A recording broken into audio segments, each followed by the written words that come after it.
எல்லாரும் எப்படி இருக்கீங்க? நான் இன்னைக்கு நுரையீரல் தொற்று வராம இருக்கிறதுக்குள்ள ஒரு கஷாயம் செய்து காட்டுறேன். இப்ப நுரையீரல் தொற்று உள்ளவங்க இந்த கஷாயத்தை 10 நாள் தொடர்ந்து குடிக்கலாம்.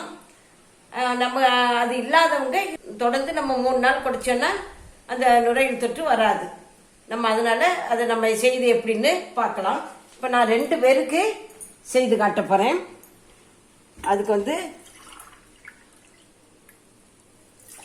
ஒரு 2.5 கிளாஸ் தண்ணி விட்டுக்கலாம்.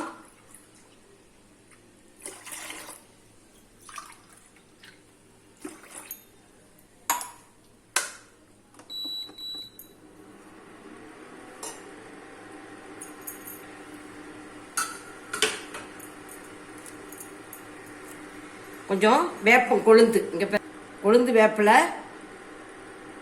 அது கொஞ்சம் போடுறேன்.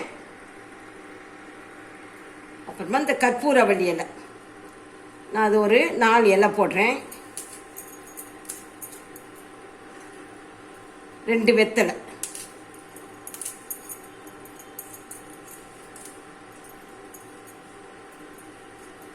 கொஞ்சம் துளசி,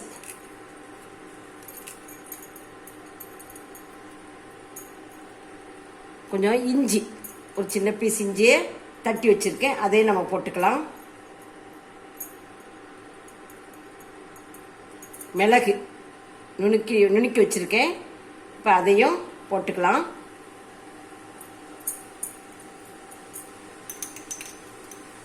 அதே மாதிரி ஜீரகமும் கொஞ்சம் நுணுக்கி வச்சிருக்கேன், அதையும் நம்ம போட்டுக்கலாம்.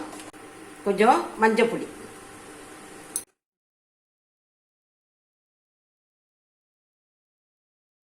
அது இப்போ நான் 2.5 கிளாஸ் விட்டு வச்சிருக்கேன். 1 கிளாஸ் வத்தி வருது வரைக்கும் நம்ம வச்சிருக்கலாம். இப்போ பனக்கற்கண்டு போட்டுக்கலாம். போட்டு ஒரு 2 நிமிஷம் அப்படியே கொதிக்க விட்டுடலாம்.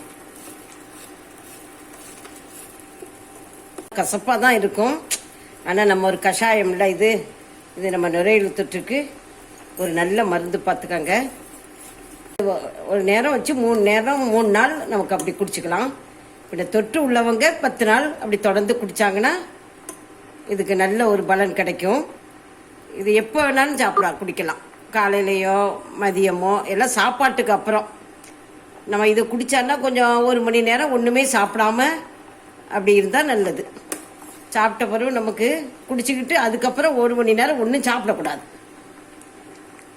5 வயசு குழந்தைக்கெல்லாம் கொஞ்சம் ஒரு 2 ஸ்பூன் அப்படி விட்டு கொஞ்சம் தண்ணி விட்டு அவங்களுக்கு ஏதாவது கொஞ்சம் இனிப்பு கூடுதலாக போட்டு குடிக்கலாம். பெரியவங்களாம் ஒரு 1/4 கப்பு குடிக்கலாம். இப்போ நம்ம இதை வடிகட்டிடலாம்.